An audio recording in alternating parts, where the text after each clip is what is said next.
Ayan mga kaunlad, magandang umaga po sa inyo. Dito po tayo ngayon sa Manila Bay, magbigay po ng update.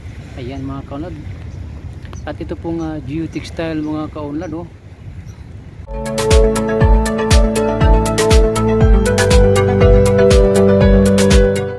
Ayan mga kaunlad, magandang umaga po sa inyo. Dito po tayo ngayon sa Manila Bay, magbigay po ng update. Ayan mga kaunlad, at ito pong geotextile mga kaunlad, oh. Lumutang ito mga kaunlad. Ayan siya, oh. Ang haba nito mga kaunlad na geotextile. Lumutang siya, oh, nandun sa dagat at nandito po sa sa taas. Ayan, oh. Pakita po sa inyo mga geotextile mga kaunlad. Lumutang siya, oh. Simula nung bagyong Christine, oh. Yan siya. Ayan geotextile mga kaunlad, yan, oh.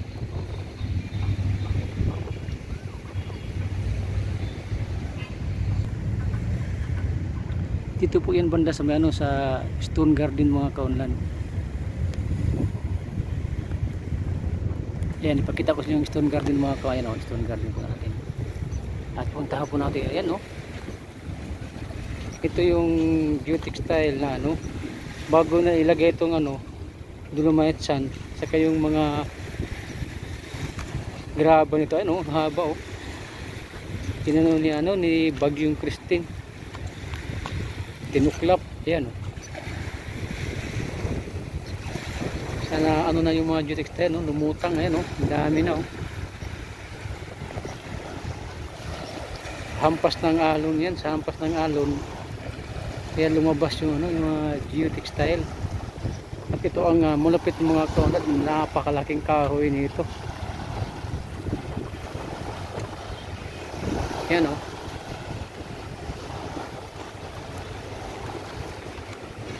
Yung dala ng tubig dagat to sa alon.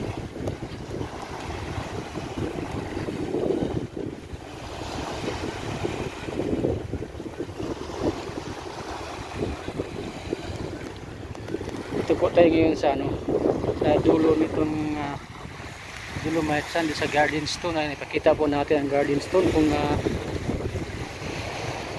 marami pang basura mga kaul. Ayan, ang dami pang basura mga.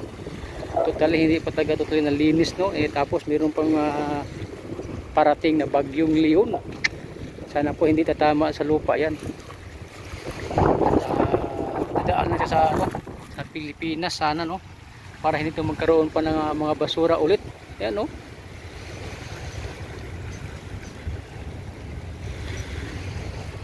Tingnan niyo mga kaunlad, ayan, no.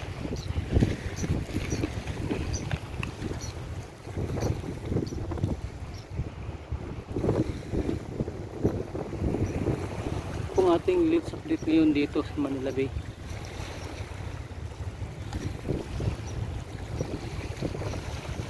Grabe pang basura mga kaunlad. Totally talaga hindi pa talaga nalinis pa talaga, no.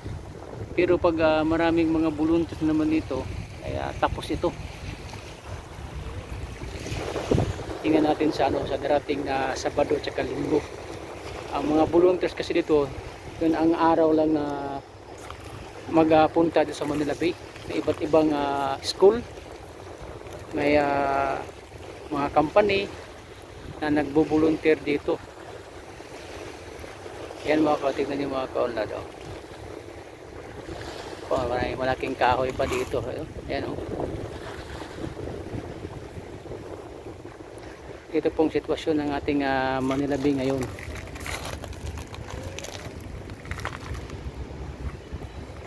Ito yung mga nakasako na, handa na para ikarga sa sa truck, no, para itapon.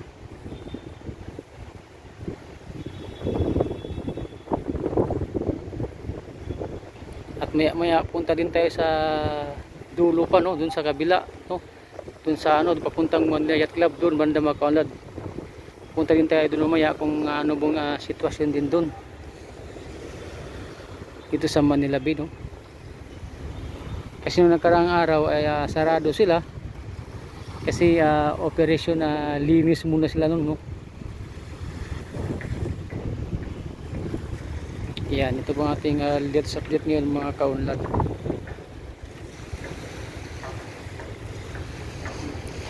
Nakikita nyo, no, ito yung ulitin ko, ito yung stone garden mga kaunlad, or garden stone.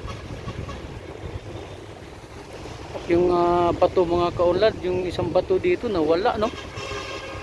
Ayan, no, ano to tatlong bato to ay apat nga ito. Parang tinangay ng ng alon. Ayun, no, doon na napadpad, ayun, no, yung isang batong puti dyan. Apat yan, yan mga kaunlad, apat po yan. Ngayon ang dalawa andun, napadpad, ayun. Sobrang lakas ng alon siguro ng yung may bagyong Christine.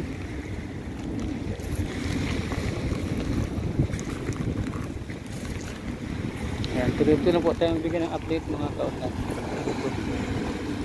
Mataas ang tubig dagat.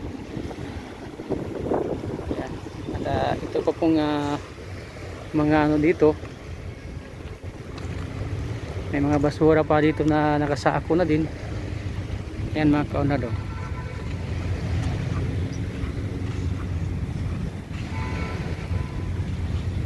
para handa na po na ikarga ng truck. Pero dito sa taas mga kaunlad, ano po siya, walang basura. Bali dito lang banda sa may dalampasigan ng dagat. Dito na iipon ng yung mga buhangin na iba dahil sa paghampas ng alon dito.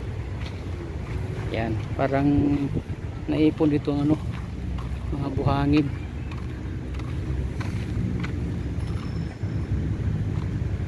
Ayan yung mga kahoy mga kaunlad, mga basura.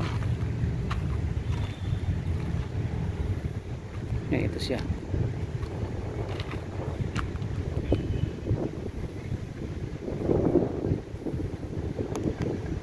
Sa hampas ng alon yan, naipon ng dyan yung mga buhangin, ang dulumayat dyan. At pagpunta dito, ayan, patag. Sa po yan, sa hampas ng alon po yan na naiipon,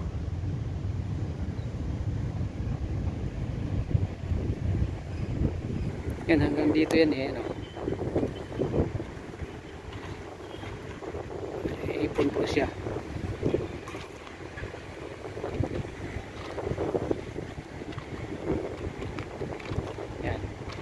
Yan ang buhangin na yan.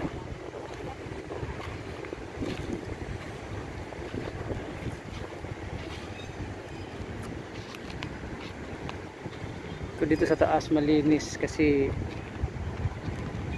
medyo pagmano ang tubig mababaw. Dito hindi maabot ng mga basura. Ayan, maraming salamat yung lahat sa walang sawang suporta mga kaunlad. Huwag kalimutan pindutin at i-hit ang ating notification bell para updated kayo lagi sa aking mga video mga kaunlad. Maraming sa inyong lahat. Maraming salamat at God bless you sa inyong lahat.